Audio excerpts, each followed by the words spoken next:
The story begins with Jimmy Kean, a former high school football star whose life took a dark turn when he became a narcotics dealer.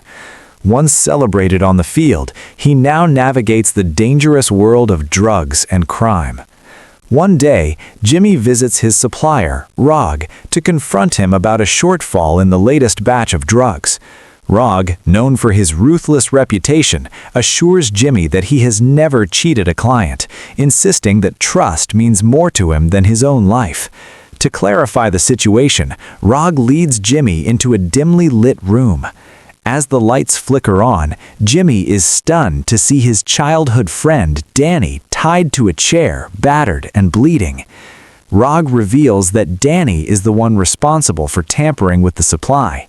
Desperate and in tears, Danny confesses that he needed money to pay off a debt, leaving him no choice but to steal.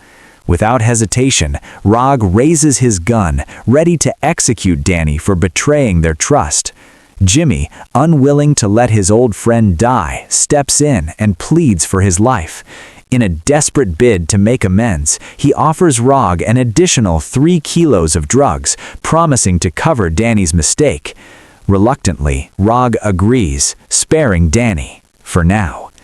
Needing a way to clear his mind, Jimmy heads to an upscale restaurant where he crosses paths with a stunning waitress named Relay. Sparks fly, and, well, you can probably guess what happens next. The following morning, just as Jimmy is making breakfast, his world comes crashing down. The FBI storms into his house in a sudden raid. During the raid, the FBI uncovers guns and drugs, leading to Jimmy's immediate arrest. He is swiftly taken into custody and sent to jail. While behind bars, Jimmy receives a visit from his father, Big Jim, a retired cop. Visibly troubled, Big Jim struggles with guilt, blaming himself for his son's downfall. He informs Jimmy that the court could sentence him to a maximum of 5 years in prison. However, there's an alternative. FBI agent Edmund Beaumont has offered a deal. If Jimmy confesses to all his crimes in court, his sentence could be reduced to just 2 years. Trusting the offer, Jimmy appears in court the next day and pleads guilty, expecting the promised lighter sentence. But instead of a reduction, the judge delivers a shocking verdict. His sentence is increased to 10 years. Stunned and betrayed, Jimmy glares at Edmund Beaumont, silently demanding answers. But before he can react, security guards step in and escort him away, enforcing the minimum guideline sentence of 120 months. Now, over 7 months have passed since Jimmy was sent to a minimum security prison in Michigan. During his time there, he has leveraged his charm and sharp social skills to build a solid reputation. His ability to connect with others earns him respect and admiration from nearly everyone in the prison. FBI agent Lauren McCaw is impressed by Jimmy and arranges a meeting to offer him a deal. However, when Jimmy sees Edmund sitting beside her, he immediately grows suspicious, wondering if he's about to be misled again. Sensing his hesitation, Lauren quickly reassures him and urges him to hear her out. She explains that he has a rare opportunity to use his charisma to his advantage. If Jimmy can befriend Larry Hall, a convicted serial killer and child molester currently imprisoned in Springfield Maximum Security Prison, and uncover the burial sites of his young victims, his sentence will be erased. Jimmy questions why the FBI needs him for such a task. Lauren explains that Larry Hall is a master manipulator who frequently confesses to crimes in police interrogations, only to later recant his statements in court appeals, often resulting in his release. Authorities have come to view him as an attention seeker. Before Larry Hall can escape and continue preying on innocent girls, the authorities make their move. An FBI agent presents Jimmy with a high-stakes proposition: go undercover in Springfield and extract secrets from the suspected serial killer in exchange for complete erasure of his sentence. She leaves him with the case files, giving him time to think it over. That night, unable to sleep, Jimmy wrestles with the weight of the decision. His restless thoughts push him to dive deep into Larry Hall's files, meticulously analyzing every detail. He pores over reports, crime scene evidence, and psychological evaluations, trying to piece together the twisted puzzle of Larry's life. As he studies the documents, he examines Larry's family background, searching for any clues that might reveal his motives and patterns. "I'm smart. I've got ideas," Jimmy tells himself, determined to find a way through this dangerous game. The next day, Jimmy shares the FBI's offer with his father. His dad listens carefully, then warns him of the extreme dangers of going undercover in Springfield. He reminds Jimmy that the world he's about to step into is unpredictable and ruthless. One wrong move could not only jeopardize the deal, but also extend his sentence instead of erasing it. The following day, Jimmy receives another visitor, his stepmother, Sammy Kean. As she enters, her face is etched with concern, a silent reflection of the risks looming over him. With a heavy heart, Sammy delivers devastating news. Big Jim suffered a stroke the night before and is now in the hospital, fighting for his life. The stress of Jimmy's situation had taken its toll, as Big Jim couldn't shake the guilt of feeling responsible for his son's downfall. Her voice trembling, Sammy pleads with Jimmy to seriously consider the FBI's deal, stressing that his father might not have much time left. The weight of her words hits him hard. Determined to make things right, Jimmy resolves to go to Springfield, not just to help crack the case, but to make his father proud. The scene shifts to September 10, 1993, 4 years earlier, marking the beginning of Larry Hall's dark crimes. FBI agent Brian Miller arrives at a rural crime scene to investigate the brutal murder of 15-year-old Jessica Roach. A witness reports seeing a van making repeated trips to the area, but is unable to recall its color or identify the driver. As Brian examines the scene, he notes a peculiar detail. Jessica's clothes and accessories are neatly folded and spotless, making it nearly impossible to collect any usable forensic evidence. 13 months later, in October 1994, Brian receives information about another rape and murder case, this time involving a college student named Trisha Rittler. Determined to connect the dots, he meticulously follows every lead.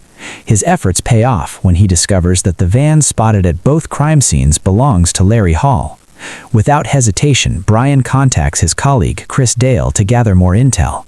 Chris immediately recognizes the name. He knows the Hall family, who runs a grave-digging business. He also shares a critical detail. Larry Hall is known to be mentally challenged. Chris remains unconvinced. He insists that Larry Hall could never be a killer. However, Brian is not so easily swayed. He orders Chris to take Larry into custody immediately, stating, "With your help, we'd like to talk to him." The next day, Brian travels to Indiana to personally interview Larry. Upon arrival, Chris informs him that Larry has been taken into custody, but before Brian can proceed, Chris's colleagues step in, warning him that questioning Larry will be a waste of time. They describe him as an attention-seeking serial confessor, someone who falsely admits to crimes just to bask in the attention of the authorities. Despite their warnings, Brian insists on meeting him face-to-face. When Brian finally sees Larry, he is immediately struck by his strange appearance. His eyes land on his thick sideburns, prompting him to comment on them. Larry eagerly explains that he styled them that way for a Civil War reenactment, insisting that they should be called burns instead of sideburns. Brian brushes off the odd remark and shifts his focus to the interrogation. He starts with small talk, asking Larry seemingly random questions to make him lower his guard. Then he steers the conversation towards Larry's thoughts on women. Larry's demeanor changes. He admits that he hates girls because none of them will talk to him. Then, in a chilling revelation, he confesses that he often dreams about killing women, but insists that they're just dreams and have no connection to reality. Brian is momentarily taken aback by this unsettling response. He reaches into his file and pulls out a photograph of Jessica Roach, placing it on the table in front of Larry. "Do you recognize her?" Brian asks. Larry's entire demeanor shifts. His hands tremble as his eyes lock onto the image. A look of panic spreads across his face. "Take it away," he mutters, his voice shaking. Brian leans in, watching him closely. He knows he's just cracked open something deeper. Shortly after, Larry begins convulsing, forcing the investigators to release him. Watching this unfold only deepens Brian's suspicions. Larry's reaction seems more like fear than innocence. Determined to build a stronger case, Brian meets with Lauren and Edmund Beaumont, presenting all the evidence against Larry. After reviewing the findings, they agree to escalate the investigation and summon Larry to the FBI's central facility in Illinois for further questioning. During the interrogation, an agent attempts to understand Larry's psyche by probing into his attraction to young girls. Larry admits that he finds them hard to resist because they're sweet and easy to talk to. The agent presses further, asking about his recurring dreams of murder and whether they interfere with his sleep. Larry hesitates before confessing that he has the same nightmares every night, preventing him from getting proper rest. Then, the agent places a photo of Jessica Roach in front of him. Larry's body tenses, his hands trembling as he stares at the image. After a long pause, he picks it up and, in a quiet voice, admits that he knows her. Then, in a chilling confession, acknowledges that he was the one who killed her. Lauren and Brian listen intently as Larry continues speaking, his words slipping out almost absent-mindedly. "I do remember where it was exactly." Seizing the moment, the agent quickly prepares a confession document and urges Larry to sign it, suggesting that doing so might finally bring him peace and put an end to his nightmares. Larry hesitates, but ultimately agrees, signing his name. With his confession on record, Larry is sent to Springfield. However, this isn't his first time there. He has been to Springfield multiple times before, a detail that lingers ominously. In the present, Lauren calls Jimmy in to hear his final decision. Without hesitation, he confirms that he is willing to go undercover in Springfield. However, Lauren studies him carefully, her expression unreadable. She then poses the critical question: "Are you truly capable of handling what's waiting for you there?" Lauren leans forward, studying Jimmy intently. "What do you find appealing about women?" she asks. Jimmy smirks. "Everything," he replies without hesitation. He adds that he has always preferred the company of women over men. Lauren nods, then shifts gears. "Have you read Larry's files? What do you know about his preferences in women?" Jimmy hesitates before admitting that he hasn't gone through them in detail. Lauren's expression hardens. She follows up with another question. "Why did your parents get divorced?" Jimmy, maintaining a composed demeanor, gives a polished response, explaining that irreconcilable differences ultimately led to their separation. Lauren's patience snaps. Tossing the files aside, she stands abruptly. "You'll never get anything out of Larry with that attitude," she says sharply. Jimmy exhales and finally admits the truth. His mother was promiscuous. She had been with different men every day, and his father, unable to take it any longer, left her. Lauren studies him for a moment before giving a slight nod. "All right, you leave for Springfield tonight." That evening, Jimmy is dressed in simple civilian clothes and boards a plane bound for Springfield. During the flight, he uses his natural charisma to win over the FBI crew, effortlessly making friends with everyone around him. Watching from a distance, Lauren takes note of his ability to charm those in his presence. She calls him over and lowers her voice. Only one psychiatrist, Aaron Zickerman, and a small security team are aware of this undercover mission. If anything goes wrong, they'll be your lifeline.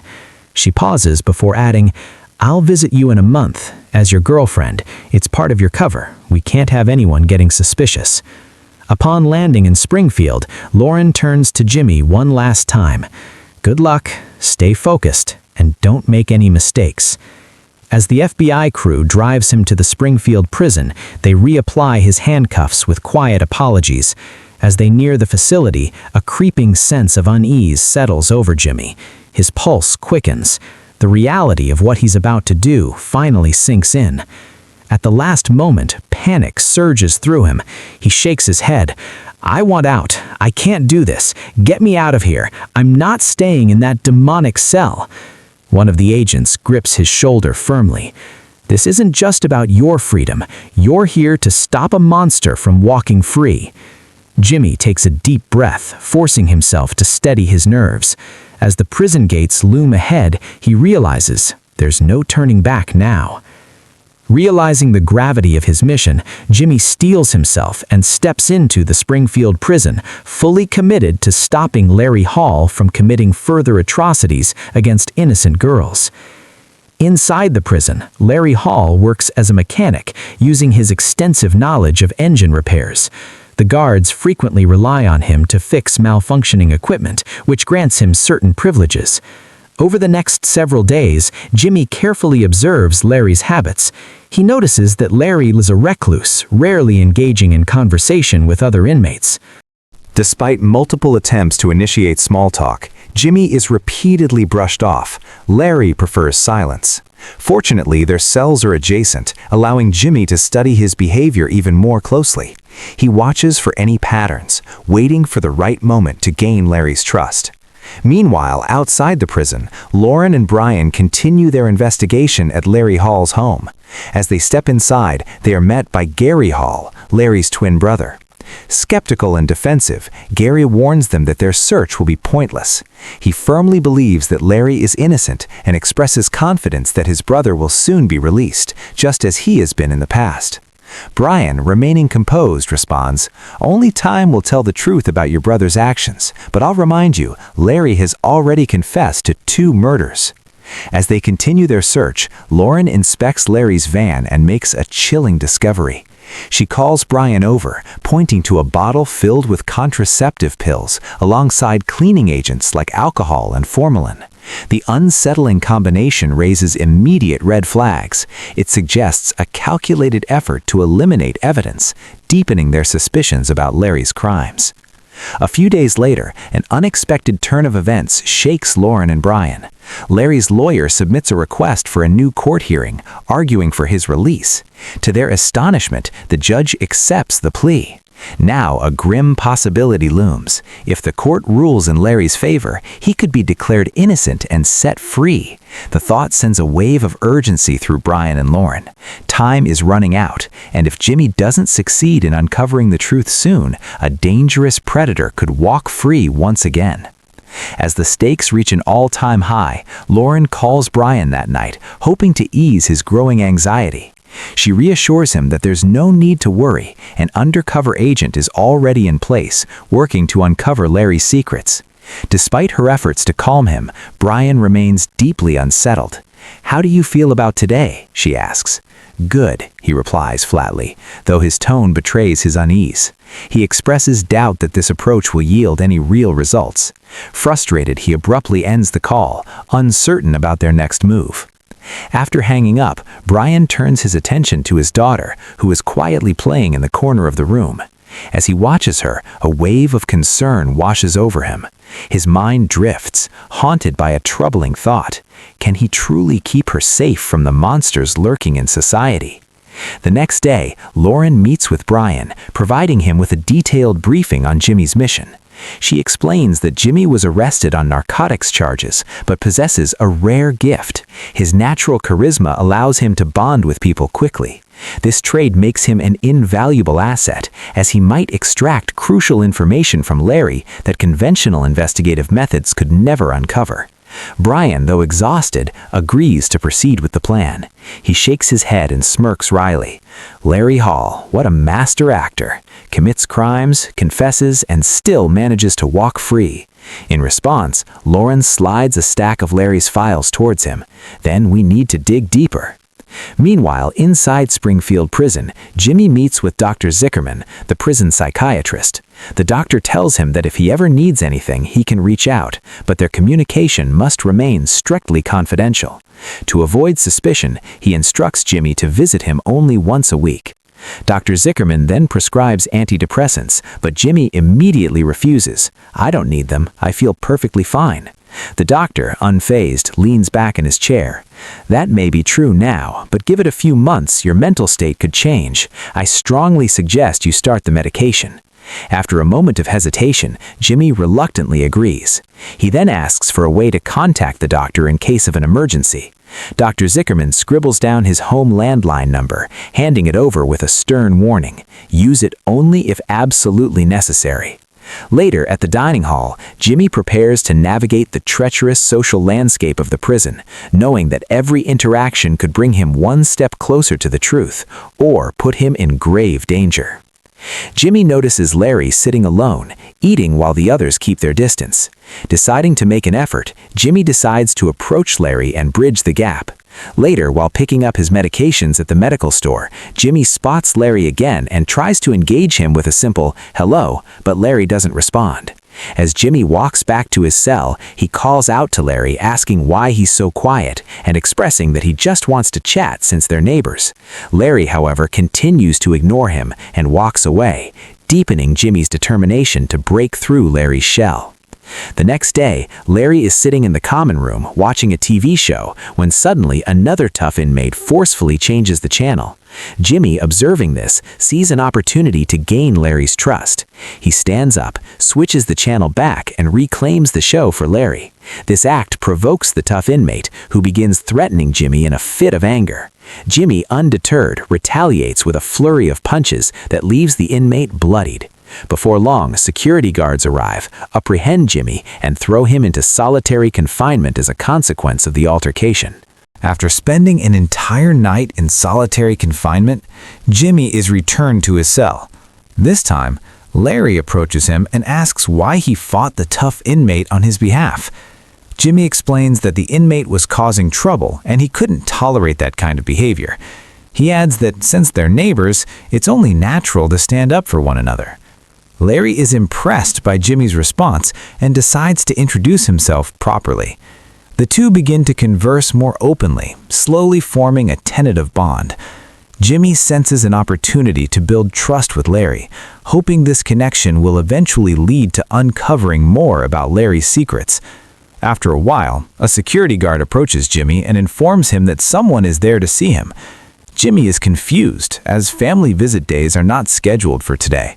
When he arrives at the visitation area, he's surprised to find his father, Big Jim, waiting for him. Big Jim expresses his concern, saying he's been worried about Jimmy for days and rushed over as soon as he learned he was in Springfield. Jimmy, puzzled, asks how his father managed to get into the jail without a scheduled visit. Big Jim explains that he told the guards he's an ex-cop, which is why they let him in. Jimmy immediately becomes worried, realizing the potential risks of this. He warns Big Jim that he's there undercover, and if anyone finds out about his father's past, it could be dangerous for both of them. Big Jim feels embarrassed upon hearing this, and acknowledges that he made a big mistake. He admits that the stroke has seriously affected his ability to think clearly, and he feels responsible for everything that's happening to Jimmy. He begins to feel overwhelmed by guilt and disappointment in himself.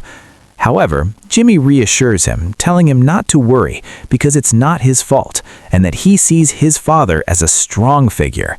He emphasizes that Big Jim doesn't need to be so apologetic, adding that he's alive today only because of him.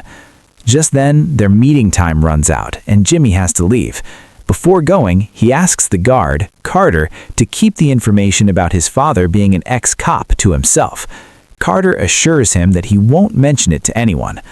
Later, Jimmy visits Larry's cell and notices the pictures pinned to the walls showing Larry at a Civil War reenactment event with his brother, Gary. When Jimmy asks about Gary, Larry explains that Gary is his twin brother. He shares that due to a condition called twin transfusion syndrome, Gary absorbed all the nutrients in the womb, which is why he is now strong, intelligent, and handsome, while Larry feels like a big, overweight guy. In response, Jimmy flatters Larry, telling him that he's quite cute and shouldn't underestimate himself. "Why are you being nice?" Larry asks. Jimmy just smiles and reassures him. Then, Larry shows Jimmy his mechanic's office, where he repairs the jail's equipment. When Jimmy asks how he learned all this, Larry explains that he used to frequently work on his van, which is how he gained so much knowledge about mechanics. As the conversation flows, Jimmy gradually steers it toward girls, asking Larry what kind of girls he likes. Larry hesitates before replying that no girl has ever spoken to him nicely. Then, Larry reveals a darker side, asking Jimmy inappropriate questions that make the atmosphere uncomfortable. Jimmy hesitated for a moment before replying, "That happens to everyone." However, Larry insists that no girl wants to be with him. Taken aback, Jimmy asks, "Were you forcing yourself on them?" Larry responds coldly that there shouldn't be any problem with that. Just as Larry begins to offer more details, a guard walks in, cutting their conversation short, leaving Jimmy unable to learn any more. On the other hand, Lauren and Brian are studying the case of another murder victim, 16-year-old Raina Ray, which occurred 13 months ago. They discover clear evidence linking Larry Hall to this case, including Raina's birth control pills being found in Larry's van. However, despite this evidence, the local police had released Larry Hall from the case, declaring him not responsible. To uncover the details of the case, Lauren and Brian visit the sheriff of Indiana to discuss Raina's case and ask why Larry Hall was released. The sheriff explains that Larry only lies to gain attention from the police, claiming the real culprit was Raina's ex-boyfriend. The sheriff shows them a picture of the birth control pills and explains that the evidence wasn't enough to convict Larry. When Raina's blood was tested, it showed no trace of the birth control medication, only other drugs. Due to this lack of evidence, they had no choice but to release him. He adds that there is no need to waste time and government money on Larry's case. Feeling demotivated, Brian and Lauren sit in a local bar, drowning their frustrations in drinks. Brian bursts with anger, declaring Larry is the worst kind of brain-rotting psychopath to ever exist, confessing to murders and then managing to prove himself innocent. What a despicable combination of foolishness and cunning. Lauren, trying to stay hopeful amidst the despair, mentions that their last chance lies with Jimmy, who might be the one to uncover the real secrets in jail. Meanwhile, Jimmy encounters Carter, who warns him that if he doesn't give him $110,000, he'll expose Jimmy's undercover status to everyone in the prison, ruining his entire plan. Jimmy is taken aback and asks how he's supposed to come up with that kind of money while in jail. Carter coldly replies, "Not my problem." In desperation, Jimmy turns to his father for a loan of $110,000, explaining that if he doesn't pay Carter, it will jeopardize the entire mission. Big Jim responds that he has spent all his money on medical treatment and doesn't have the funds available right now. In a moment of desperation, Jimmy mentions a speaker at their house containing 3 kilograms of narcotics. If he can get access to it, he believes he can arrange the $10,000. A few days later, after searching the house, Jimmy's father tells him he searched everywhere, but couldn't find any drugs. Jimmy then asks if his brother had come over while he was away. Big Jim replies that his brother might have stayed for a night. "Your brother does the same," he adds. This angers Jimmy, who insists that it must be his brother's doing and demands to know who gave him permission to come over. Frustrated, Jimmy storms off. A few days later, Lauren visits Jimmy, full of makeup, trying to make it seem like he's his girlfriend. Jimmy tells her that he needs $10,000 or the security guard will ruin his plan. Lauren responds, "The FBI is never going to provide that kind of money to complete this mission." She insists that he has to handle this himself, and if it becomes too difficult, they can just end the mission and transfer him back to his old low-security prison. Lauren appears demotivated as she realizes she has yet to gather any solid evidence against Larry. Doubts begin to creep in, and she wonders if Larry might actually be innocent. However, Jimmy firmly asserts that there's no way Larry is innocent, and he's determined to prove it. He insists that this mission isn't just about his freedom, but also the innocent girls that Larry has ruthlessly murdered. He asks Lauren for more time to work on the case. In the quiet of the night, Jimmy quietly sneaks into Larry's cell while Larry is out. As he looks around, he notices several porn magazines scattered about. Curious, he opens them, only to be horrified by the disturbing and grotesque images Larry has drawn, depicting strangulation, murder with various instruments, and sadistic behaviors. Jimmy carefully examines the drawings, taking in the unsettling details before cautiously putting everything back just as he found it, trying to shake off the chilling impact of what he's seen. When Jimmy returns to his own cell, Carter is waiting for him. Carter demands the money, but Jimmy firmly tells him that he can't arrange it. Carter grins wickedly, staring at Jimmy for a moment before leaving the cell. For several days, the prison remains eerily quiet. Larry tells Jimmy that this calm is the calm before the storm, and he predicts that something big is about to happen. As he predicted, chaos erupts. Psychopathic inmates turn on each other, leading to a brutal outbreak of violence, with many inmates and security guards killed and bloodshed everywhere. Amid the destruction, Jimmy and Larry stay in their cell, avoiding involvement in the riot and managing to keep themselves safe.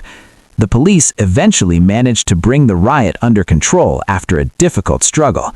In the aftermath, Larry is appointed as the cleaning supervisor due to his expertise in cleaning. He enthusiastically guides the other inmates on how to clean, diving into the task with great energy. Watching him, Jimmy realizes that Larry's exceptional cleaning skills could very well have allowed him to cover up all the evidence against him.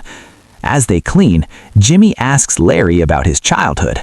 Larry reveals that he's been digging graves since he was a child and has excavated over 100 graves so far. Jimmy, surprised, asks if he wasn't scared as a child to be alone at night with a corpse in a grave. Larry responds nonchalantly, saying there's no need to fear a piece of meat. This confuses Jimmy, who insists that a human is more than just a piece of meat. They are a being with a soul. But Larry continues to argue, questioning why people bury valuable watches and rings with the deceased. Those items hold no value for the dead, but could be useful to the living. Then, Larry recounts a childhood story about the time his father took him to dig up a grave in the middle of the night. Larry dug for hours with his small hands until he finally reached the corpse. They discovered valuable items belonging to the rich deceased. Larry removed the rings and other valuables one by one and handed them to his father. Now, Larry turns the conversation to Jimmy, asking about his childhood.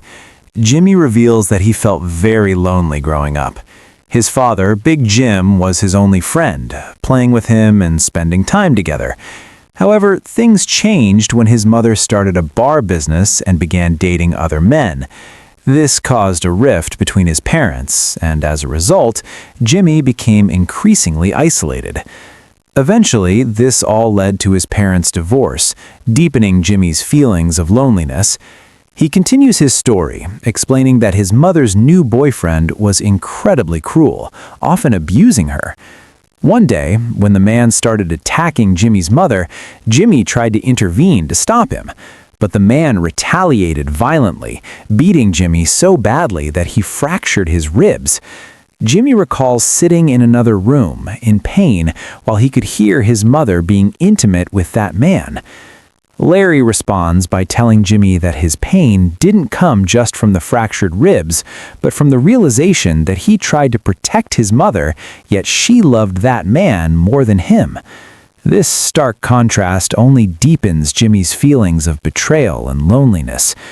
Jimmy agrees with Larry's observation, but he becomes uncomfortable when Larry poses a disturbing question. If you had the opportunity, would you kill your mother? The question hangs in the air, leaving Jimmy at a loss for words. He senses that Larry's way of thinking is disturbingly aligned with that of a serial killer, revealing a chilling depth to Larry's character that sends a shiver down his spine. A few days later, Jimmy begins to notice that all the inmates are giving him sidelong glances. It dawns on him that Carter has spread the word about him being an undercover agent. This realization weighs heavily on him. When he visits the psychiatrist's office, he learns that Dr. Zickerman is on vacation and has been replaced by a new psychiatrist, Dr. Hackett. Jimmy tries to subtly inquire if she is aware of his undercover mission by using code words, but Dr. Hackett responds that she has no idea what he's talking about. This interaction confirms Jimmy's fears. He is now completely alone in his mission, with no support or understanding from anyone in the facility. The weight of isolation only adds to his sense of urgency and desperation as he grapples with the consequences of Carter's betrayal. A few days later, Jimmy forms a friendship with Chandi, the most influential inmate in the prison. Chandi appreciates Jimmy's attitude, and he assures him that his crew will ensure Jimmy's safety. Meanwhile, Brian and Lauren continue their investigation into the murder of Trisha Rittler. They have found leads suggesting Larry's involvement in the case, but they have yet to locate Trisha's body, which has been missing ever since the incident. They visit the last known location where Trisha was seen, and Lauren notices a newly constructed gas station nearby. They approach the gas station and ask an employee if a man named Larry has ever come by to fill his van with gas. The employee, being new, admits that he doesn't know. Brian suggests that since there's a gas station nearby, there should be a mechanic as well. The employee informs them about a mechanic named John Dickey and shares his location with them. Brian and Lauren visit John Dickey, who is a cheerful man, comfortably knitting a sweater for his daughter. They show him a picture of Larry and ask if he has ever come by for repairs. John responds that he does know Larry. He used to visit the shop frequently. However, John adds that Larry was quite strange, often staring at the young women who worked at the shop, making them feel uncomfortable and insecure. When Larry tried to flirt with John's daughter, Audrey, he banned him from the shop entirely. Lauren asks if they can speak with Audrey for more details. John informs them that Audrey now lives in the city and that they can visit her there for further information. Brian and Lauren visit Audrey, who recalls that Larry was an extremely creepy person who harassed every girl he encountered, even trying to force them into his van. One day, Larry brought her a bra as a gift, which was exactly her size, clear proof of how unsettling and obsessive he was. Lauren continues, telling Brian and Lauren that Larry once gave Audrey a bicycle as a gift, but she never used it. She then takes them to the garage to show the bicycle, and to their shock, Brian and Lauren realize that the bike actually belonged to Jessica Roach, the same girl who had gone missing. It becomes clear that Larry had given Audrey the stolen bike as a gift, further linking him to Jessica's disappearance. Brian and Lauren bring the evidence to Edmund, confident that this could finally be the proof needed to catch Larry. They explained that the stolen bicycle could directly tie Larry to Jessica Roach's disappearance. However, Edmund dismisses their enthusiasm, explaining that after so many years, it's unlikely any fingerprints would still be on the bike. He adds that while Audrey can testify that Larry gave her the bike, her testimony alone wouldn't be strong enough in court. Despite their determination, Edmund remains firm, telling them that this evidence won't be enough to secure a conviction. He commends their hard work and investigation, but ultimately says there's nothing more they can do with what they have. Their only remaining hope is Jimmy in the prison. Meanwhile, Jimmy tries to contact Dr. Zickerman, but the call keeps getting disconnected. Frustrated, he feels the tension building behind him as another inmate, clearly agitated, steps up and almost provokes a fight. Sensing the hostility, Jimmy locks eyes with the inmate for a moment, but instead of escalating the situation, he quietly walks away, leaving the confrontation behind. Later, Jimmy is sitting with Larry, who is carving sculptures of animals and birds out of wood. Larry casually asks him why he was arguing with the other inmates at the phone booth earlier. In a clever move, Jimmy twists the conversation and says the argument started because the inmate was calling Larry a child diddler. Hearing this, Larry laughs and responds saying he never forced anyone, claiming that everyone has love. After Jimmy's persistent questioning, Larry finally confesses the full story of what happened with Jessica. He explains that Jessica's bike had broken down on the side of the road and he had been following her. Larry then approached her, offering her a ride in his van. Larry tells Jimmy that Jessica was the only girl who got into his van without hesitation, describing her as very nice. But things turned dark when he tried to kiss her. Enraged, Jessica fought back, scratching him with her nails. Larry admits that in that moment he felt he had no other choice but to render her unconscious using a rag and starter fluid. As Larry continues recounting the events, he explains that the scene kept repeating itself. Jessica would regain consciousness and he would knock her out again. Jimmy, trying to press for more details, asks what Larry did to her when she was unconscious. Larry, in a detached tone, responds that he doesn't really remember. He says that during the struggle with all the resistance, he eventually blacked out too.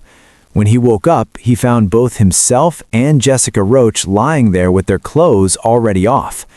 Larry continues his story, revealing that after he woke up, he folded Jessica's clothes and placed her ring on top of them.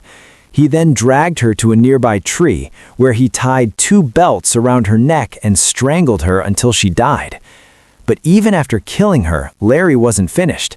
He meticulously cleaned her nails to remove any trace of his DNA and erased all other evidence from her body, ensuring nothing would be left to connect him to the crime. Hearing all this, Jimmy feels overwhelmed with a mix of sorrow and anger, but he can't reveal his emotions in front of Larry. He holds it all inside, struggling to comprehend how someone can be so brutal and heartless. The sheer cruelty of Larry's actions astonishes him, making him question the depths of human sinfulness. Later that night, Jimmy returns to his cell and starts to cry silently. He can't shake the horrifying thought of how someone as cruel as Larry could murder an innocent girl like Jessica with such brutality.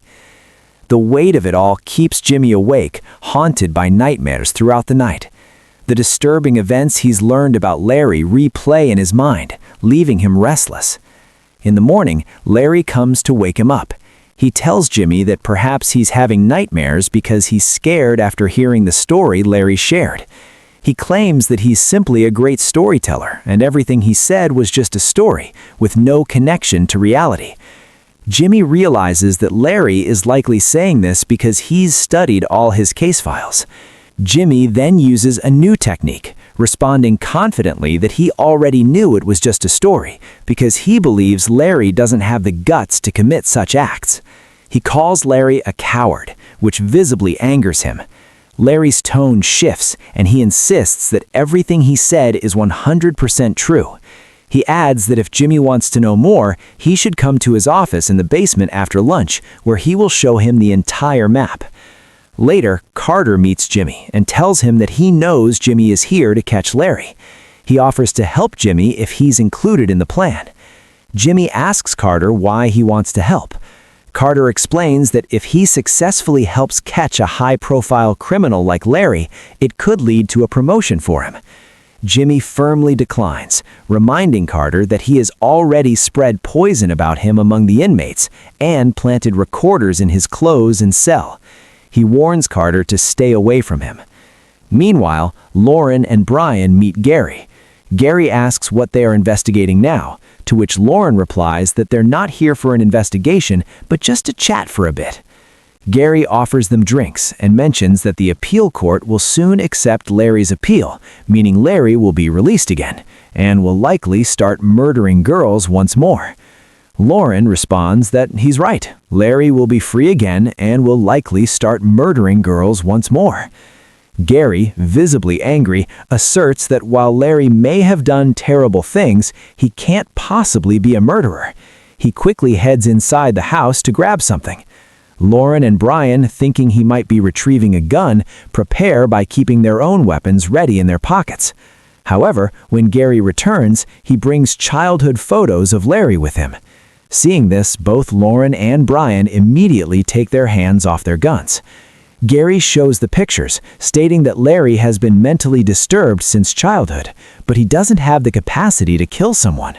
He compares Larry's mechanical repair skills to that of a magician. Lauren, taken aback, asks Gary about his earlier statement that Larry has done some terrible things. Gary responds that everyone makes mistakes, implying that those mistakes don't necessarily equate to murder. However, after repeated insistence from Lauren, Gary finally reveals the details. At one point, he and Larry attended a reenactment event together.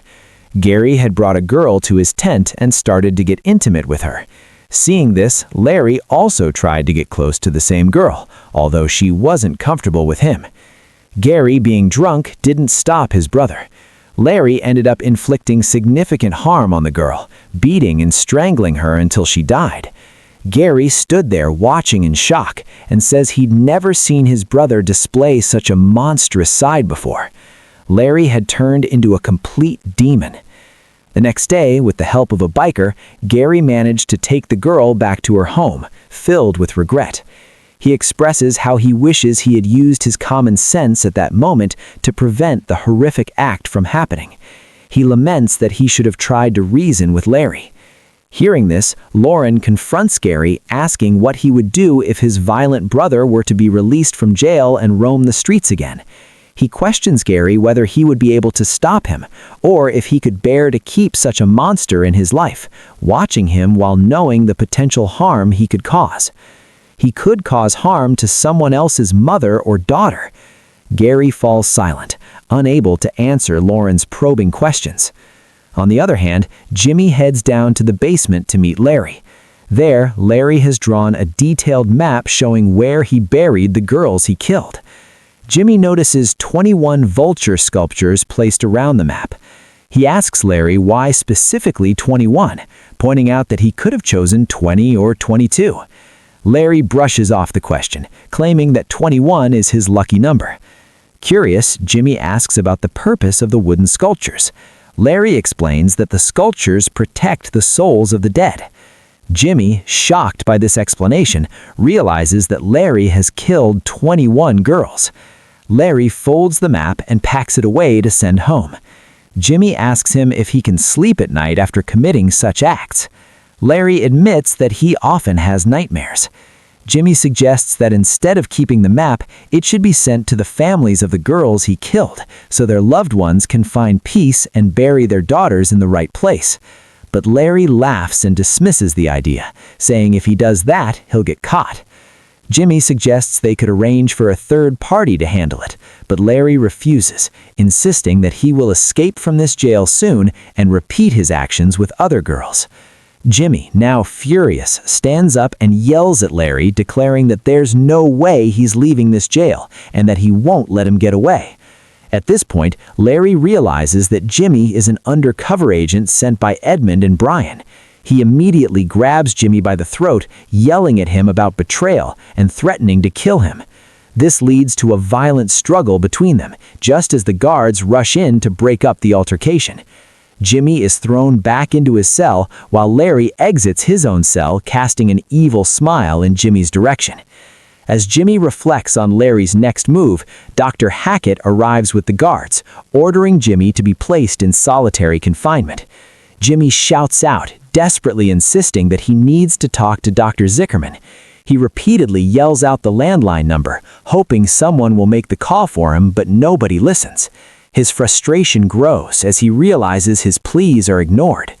Locked in solitary confinement, Jimmy makes one request to the guard, a pencil so he can draw the map Larry created before it fades from his memory. When his repeated requests are ignored, Jimmy resorts to biting his finger to draw the map on the cell wall with his own blood. One by one, his fingers become injured and a lot of blood flows, but he perseveres and successfully creates a simple version of the map after hours of effort. Finally, Dr. Zickerman arrives, ordering Jimmy to be taken out of his cell. He explains that he was on vacation, which is why he couldn't come sooner. However, as soon as the security guard informed him that Jimmy was there, he rushed over. He also promises to make sure Dr. Hackett faces consequences for her actions. Despite this, Jimmy is in an anxious state and keeps insisting on a pen or pencil so he can finish the map before it fades from his memory. When they reach Dr. Zickerman's office, Lauren is also present, and Jimmy manages to complete the entire map. He explains the 21 marks represent burial sites, detailing how Larry killed Jessica Roach and folded her clothes, placing her ring on top of them. After hearing all the evidence, Lauren feels a sense of satisfaction and congratulates Jimmy for finally showing them the truth. With this new evidence, they can easily dismiss Larry's appeal. Jimmy is then taken out of jail and presented in front of the court. The judge acknowledges his success in the undercover mission and the risks he took to protect girls in society. As a result, the judge pardons all Jimmy's sentences and grants him the status of a free man. Tears well up in Jimmy's eyes as he realizes he has finally achieved freedom and succeeded in capturing the criminal. Brian meets Jimmy for the first time since the case and thanks him for all the help he provided. Now the day of Larry's hearing arrives, and this time the judge completely rejects his appeal, citing the substantial amount of evidence Jimmy has gathered against him. The judge sentences Larry to life in prison without the possibility of parole. Larry is stunned, unable to understand how this could happen. After losing the case, Larry attempts to commit the unthinkable in prison, but he fails. Gary comes to visit Larry, expressing regret. He tells Larry that if he had treated him earlier, maybe things wouldn't have escalated to this point. Larry responds telling Gary not to say such things. He insists that he's innocent and that this prison is not where he belongs. Gary counters that Larry does belong in this jail, and